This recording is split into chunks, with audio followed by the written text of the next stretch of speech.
اعوذ باللہ من الشیطان الرجیم بسم اللہ الرحمن الرحیم الحمد للہ رب العالمین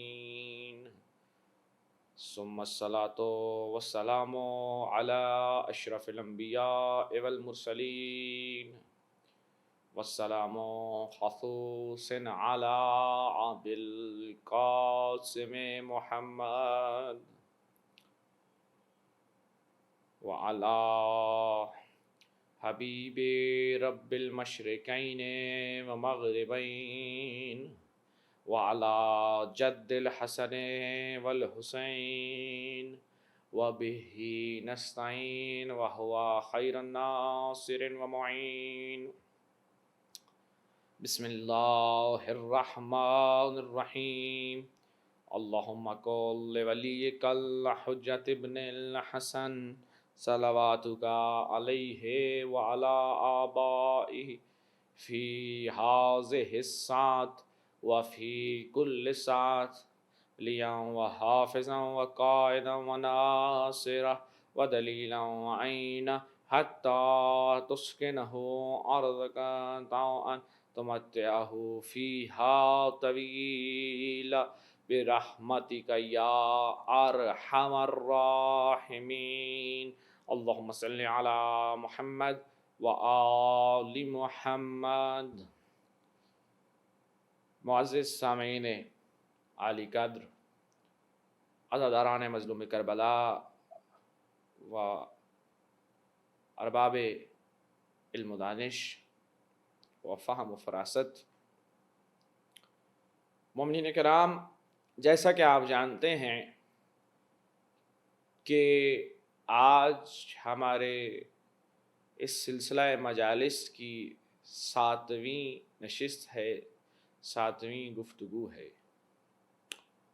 مومنین، جیسے کہ ابھی تک ہم اس بات پہ چلتے آئے کہ خداوند متعال نے یہ جو امام بنائے، یہ جو نمائندے بنائے، یہ خدا کی طرف سے ہی ہیں، قطعاً خدا کی طرف سے ہیں. ان کو کوئی اور نہیں بنا سکتا، یہ الہی منصب ہے. عزیزان، جیسا کہ ہم نے سورہ انبیاء کا سہارا لیا اور ہم نے عرض کیا کہ سورہ انبیاء میں خداوند متعال ارشاد فرما رہا ہے. کیا ارشاد فرما رہا ہے؟ کہ وَجَعَلْنَاهُمْ أَئِمَّةً، ہم نے انہیں امام بنایا تمہاری ہدایت کے لیے. اوحینا، ہم نے ان کی طرف وحی کی، کار خیر کرنے کی اور نماز کو قائم کرنے کی، وَإِيتَاءِ الزَّکَاۃ، زکوٰۃ دینے کی. بے شک وہ ہماری ہی عبادت کرنے والے تھے. معزز سامعین علی قدر، یہاں سے جو ابھی تک ہم نے مطالب حاصل کیے وہ یہی تھے کہ خداوند متعال نے ہمیں ایک قانون وضع کر دیا، خدا نے ہمیں ایک قانون دے دیا. وہ قانون کیا ہے؟ وہ قانون یہ ہے کہ الہی نمائندے کی پہچان کیسے کی جا سکے، الہی نمائندہ کن صفات کا مالک ہے، الہی نمائندے کی پہچان کے طریقے کیا ہیں، الہی نمائندہ کیسا ہے اور کیسا ہونا چاہیے ہے. خداوند متعال نے ہمیں یہ قاعدہ بھی دیا کہ جب تم کسی نمائندے کو دیکھنا چاہو، اسے پرکھنا چاہو، تو اس دیکھو کہ کہیں ظالم تو نہیں. اگر وہ ظالم ہے، اپنی زندگی میں پلک جھپکنے کسی دیری میں بھی اس نے ظلم کیا ہے، ظلم کے انتہا درجے پر تھا، یعنی مشرک رہا ہے، ذرا سی لحظے سے بھی کم دیری کے لیے، تو یہ عہدہ اس کے لیے نہیں ہے، وہ ہمارا نمائندہ نہیں ہے. ہمارا نمائندہ وہ ہے کہ جو بچپن سے آخر تک امام ہے، اس کی زندگی میں کوئی ذرہ برابر بھی لغزش موجود نہیں ہے. اس کی زندگی تمہارے لیے نمونہ عمل ہے، تمہارے لیے آئیڈیل ہے. مومنین کرام، یہ کون ہے؟ یہ الہی نمائندہ ہے، یہ خدا کا بنایا ہوا نمائندہ ہے، یہ کوئی اور ہو نہیں سکتا۔ اب اس کے بعد ہم نے سورہ اسراء سے استدلال لیا کہ خدا ہمیں ندا دے گا کس کے ساتھ؟ اس امام کے نام کے ساتھ کہ جس کی پیروری ہم نے دنیا میں کی ہوگی۔ امام کیسا ہونا چاہیے ہے؟ امام ویسا ہی ہونا چاہیے ہے کہ جیسا اس کا بھیجا ہوا رسول تھا، گفتار و کردار و سیرت میں اسی جیسا ہو۔ وہ کون ہو سکتا ہے؟ وہ ماں سوائے اس کے کہ جس کی تربیت خود محمد مصطفیٰ نے کی ہو، کوئی اور ہو نہیں سکتا۔ یہ الہی نمائندہ ہے۔ عزیزوں، یہ کیسا الہی نمائندہ ہے؟ یہ ایسا الہی نمائندہ ہے کہ زندگی کے کسی بھی شعبے میں دیکھا جائے تو اوج کمال پہ فائز ملتا ہے، چاہے وہ مرحلہ شجاعت کا ہو، چاہے مرحلہ علم کا ہو، چاہے مرحلہ سخاوت کا ہو، چاہے وہ مرحلہ ہدایت کا ہو۔ جیسے کہ پہلے عرض کر چکا کہ یہ الہی نمائندہ چاہے گھر میں ہو چاہے میدان جنگ میں ہو، اس کا کام ہدایت کرنا ہے، اس کا کلام ہدایت کے لیے ہے، وہ ہدایت کر رہا ہے۔ عزیزان گرامی، آپ دیکھیے کہ ایک واقعہ آپ کی خدمت کی نظر اذہان عالیہ کی نظر کرنا چاہتا ہوں کہ جب یہ الہی نمائندہ کہ مولا علی ابن ابی طالب علی المرتضیٰ کے پاس ان کے صحابی صاصہ بن سبحان آئے اور کہا، مولا مجھے آپ اپنے فضائل بتلائیے۔ کیوں؟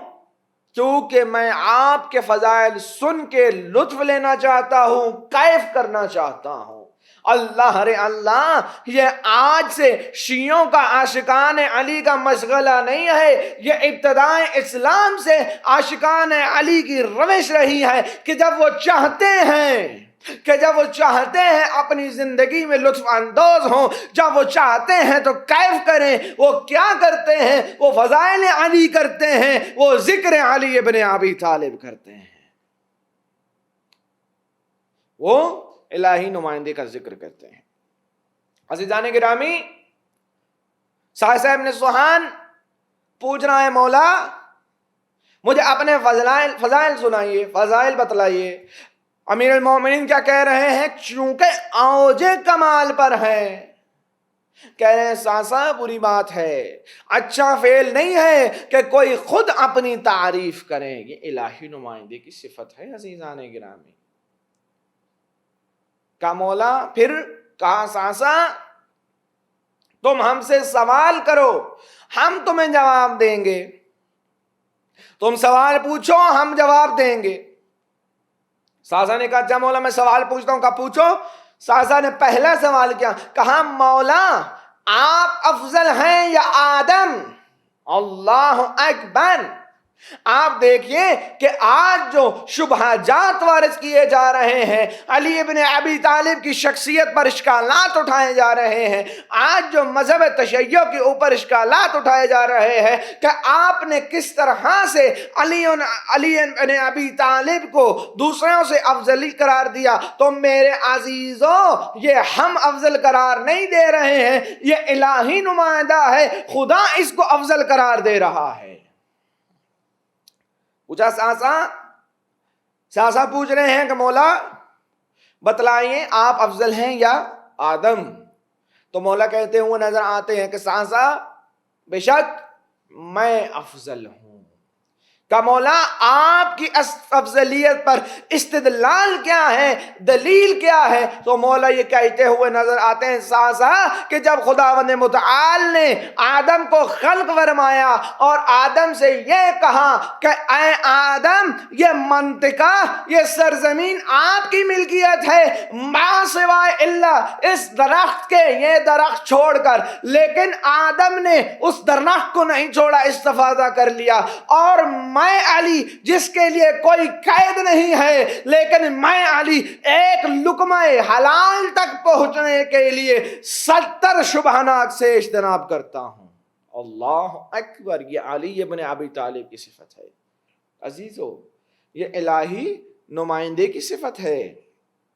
کیا کہا کہ میں ایک لقمہ حلال تک پہنچنے کے لیے 70 لقمہ شبہہ سے اجتناب کرتا ہوں. جب پوچھا گیا مولا آپ کے قریب شبہے کی تعریف کیا ہے؟ اللہ اکبر. علی ابن ابی طالب کیا بیان کریں شبہے کی تعریف.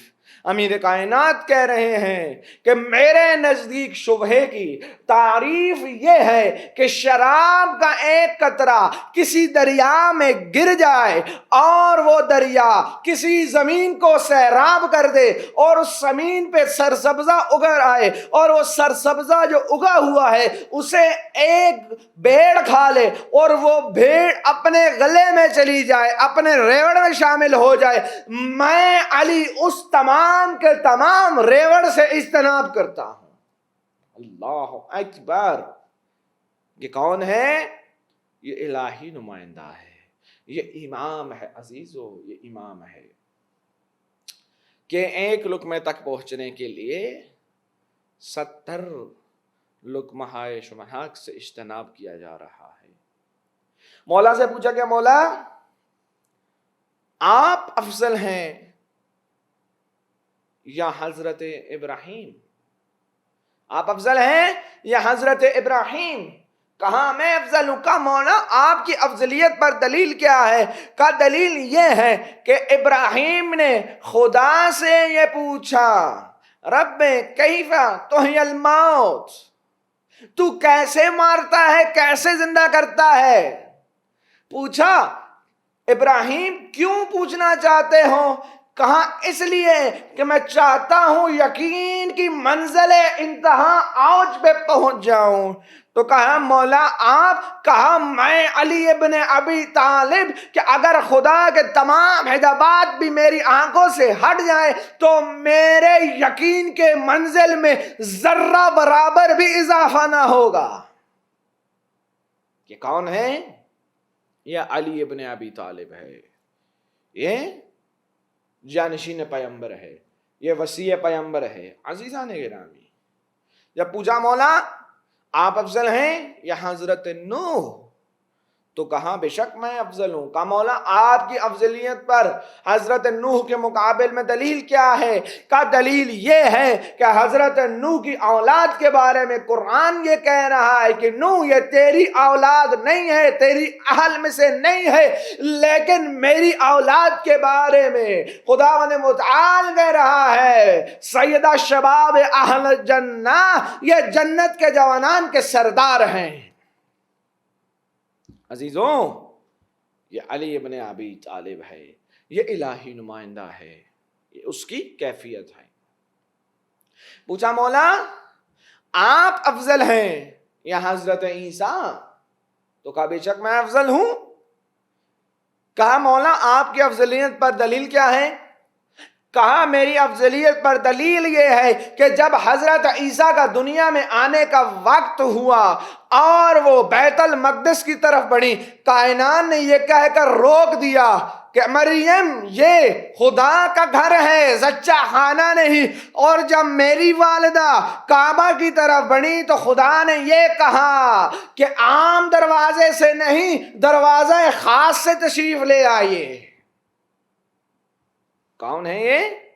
علی ابن ابی طالب کہ قدم قدم پر خداوند متعال فضائل علی کو بیان کر رہا ہے. اللہ اکبر. کہاں پھر سوال پوچھا کہ مولا آپ اور حضرت مصطفیٰ. اللہ اکبر. دیکھیے علی کو عشق کتنا ہے محمد مصطفیٰ سے. پوچھا مولا آپ اور محمد مصطفیٰ. کہا ساسا جیسے ہی نام آیا محمد مصطفیٰ, علی ابن ابی طالب اپنی جگہ سے بلند ہوئے اور کہا ساسا میں نفس پیغمبر ہوں, میں نبی کی جان ہوں, میں نبی کا بھائی ہوں, میں نبی کا جانشین ہوں, میں نبی کا ولی ہوں. انا عبد کا عبید محمد, میں محمد کے غلاموں میں سے ایک غلام ہوں. تعارف کروا رہے ہیں محمد مصطفیٰ کا کہ محمد مصطفیٰ کس قدر عظیم شخصیت کے مالک ہیں, کہ جناب محمد مصطفیٰ کون ہیں. عزیزان گرامی, یا کون تعارف کروا رہا ہے؟ یہ علی ابن ابی طالب تعارف کروا رہے ہیں۔ تو ہم عزیزان گرامی ضروری کیا ہے کہ جب ہم ان ملاک اور ان معیاروں پہ کسی کو پرکھیں اور پہچان حاصل کر لیں کہ یہ نمائندہ الہی ہے، تو ضروری یہ ہے کہ پھر اس کی اطاعت کی جائے، پھر اس کی پیروی کی جائے۔ عزیزوں، جب نمائندہ الہی کی انسان پیروی شروع کر دیتا ہے، جیسے کہ پہلے ایک مجلس میں نشست میں ذکر کر چکا ہوں کہ جب انسان نمائندہ الہی کی پیروی شروع کرتا ہے، اس کی اطاعت شروع کر دیتا ہے، تو نمائندہ الہی اس کا مشتاق ہو جاتا ہے۔ اللہ اکبر، اللہ اکبر۔ پھر وہ اس کا منتظر رہتا ہے۔ تاریخ میں کئی ایسے ہیں، آپ دیکھئے کہ آج ہم اپنے مولا کے منتظر ہیں، تاریخ میں کئی لوگ ایسے ملتے ہیں کہ جن کے مولا منتظر تھے، ان کی اشتیاق میں رہتے ہیں، مولا ان کی اشتیاق میں رہتے ہیں۔ آپ دیکھیے کہ مولا ان سے ملنے کو بیتاب ہیں، مولا ان کو پکار رہے ہیں۔ مراج عظام کے بارے میں ملتا ہے کہ ایک بزرگ مر جائیں کہ ان کے بارے میں ملتا ہے کہ جب وہ اپنے گھر میں بیٹھے ہوتے کہیں سے، تو کبھی کبھی ہوتا کہ وہ اٹھ کے اپنی جگہ سے بلند ہو جاتے، کھڑے ہو جاتے، اور ان کی حالت غیر ہو جاتی، بے چین ہو جاتے۔ کسی نے پوچھا، آغا آپ اس قدر بے چین کیوں ہو جاتے ہیں؟ آپ کی حالت میں یہ تزلزل کیوں ہے، یہ بے چینی کیوں ہے؟ کہا، اس لیے کہ میں اپنے مولا کی بو کو محسوس کرتا ہوں، مجھے ایسا محسوس ہوتا ہے کہ میرا امام کہیں یہیں قریب سے گزرا ہے۔ اللہ اکبر۔ یہ معیار کس کا ہے؟ یہ معصوم نہیں ہے، لیکن اطاعت مولا میں گم ہے، محو ہے۔ یہ مولا کی بو پہچانتا ہے عزیزو، مولا کی بو کو پہچانتا ہے، امام کی خوشبو سے آشنا ہے، امام کی خوشبو کو سمجھتا ہے، امام کی خوشبو کو سمجھتا ہے، امام کے تقاضوں کو سمجھتا ہے کہ ہمارا مولا ہم سے کیا تقاضا کر رہا ہے، ہمارا امام ہم سے کیا چاہتا ہے۔ بس عزیزو، اس نشست کو تمام کروں اور چند جملے مصیبت کے۔ عزیزان گرامی، بس ایک ہی جملے سے مصیبت پر پہنچ جاؤں گا کہ آج اس ہستی کا ذکر مصائب کرنا چاہ رہا ہوں کہ جس کا لقب باب الحوائج ہے۔ عزیزو، یہ کربلا کا وہ واحد باب الحوائج ہے کہ جس کو تاریخ نے لکھا، ایک ایسا تیر لگا جو کسی اور کو نہیں لگا تھا۔ تاریخ کہتی ہے اصغر کو وہ تیر لگا جو جانوروں کو گرانے کے لیے مارا جاتا۔ اجرکم من اللہ، اجرکم من اللہ۔ عزیزو، یہ کون ہے؟ یہ حسین کا ننھا لال علی اصغر ہے۔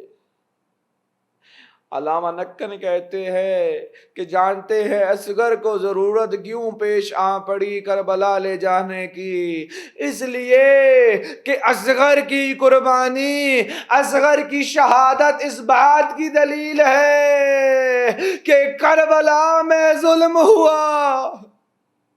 اجرکم من اللہ، اجرکم من اللہ۔ خدا آپ کے آنسوؤں کو قبول فرمائے۔ عزیزو، اب روز عاشور جب آیا اور تمام اصحاب مارے جا چکے ہیں، اب خاندان والے مارے جا چکے ہیں، ایک دفعہ امام نے صدا بلند کی، حل من ناصر ینصرنا۔ اب جیسے ہی یہ صدا خیموں میں پہنچی، کوہرام بپا ہوا، حسین چلے، دیکھتے کیا ہے، اصغر گہوارے سے گرا دیا اپنے آپ کو۔ اجرکم من اللہ۔ اجرکم من اللہ۔ عزیزو اب حسین آئے، اصغر کو لیا، رباب کو کہا رباب مجھے اجازت دے دیجئے میں اپنے فرزند کو پانی کی سبیل کرا لاؤں۔ عزیزو یہ رباب کون ہے؟ یہ وہی ہستی ہے جو صبح سے دیکھ رہی تھی، کبھی اکبر کا لاشا آتا ہے، کبھی اصغر کا لاشا آتا ہے، یہ معلوم ہو چکا ہے میدان میں جو بھی جا رہا ہے وہ زندہ واپس نہیں آتا۔ اجرکم من اللہ، اجرکم من اللہ۔ رباب آگے بڑھی، اصغر کے کان میں کچھ کہا، اللہ جانتا ہے تعجب نہ ہوگا، کچھ ایسا ہی کہا ہوگا، اصغر وہ فوج بڑے لعینی ہے، وہ عمر سعد کی فوج ہے، وہ یزید کی فوج ہے، اصغر کہیں ایسا نہ ہو روز محشر تیری دادی کے سامنے میں شرمندہ ہو جاؤں۔ اجرکم من اللہ۔ بس بھائی عزیزو حسین اصغر کو لے کر چلے، اب نہر کے کنارے پہنچے اور کہا میرے اس ننھے بیٹے کو پانی دے دو۔ عزیزو جیسے ہی یہ سننا تھا ایک صدا بلند ہوئی کہ حسین بہانہ کر رہے ہیں، بچے کا نام لے کر خود پانی پینا چاہتے ہیں۔ حسین کہتے ہیں اصغر تیرا باپ اتنا غریب ہو گیا، آج یہ مجھ پہ یقین نہیں کر رہے، ذرا ان کو اپنے باپ کی غربت تو بتلا۔ عزیزو اصغر کی ننھی زبان سوکھے لبوں پر آئی، اشکیا مڑ کے رونے لگے۔ اب یہ کوہرام پپا ہوا، عمر سعد کہتا ہے حرملا اکتا کلام الحسین، حسین کے کلام کو قط کر دو۔ جانتے ہو کیسے قط کیا گیا؟ حرملا نے وہ تیر جوڑا جو 3 منہ والا تیر تھا، جو گھوڑوں کو نہر کرنے کے لیے استعمال ہوتا تھا۔ تمہارا اور میرا 12واں مولا کہتا ہے وہ میرا سلام ہو اس ننھی جد پر جس کو ایک کان سے دوسرے کان تک ذبح کر دیا گیا۔ اللہ لعنت اللہ قوم الظالمین یا منقلبون۔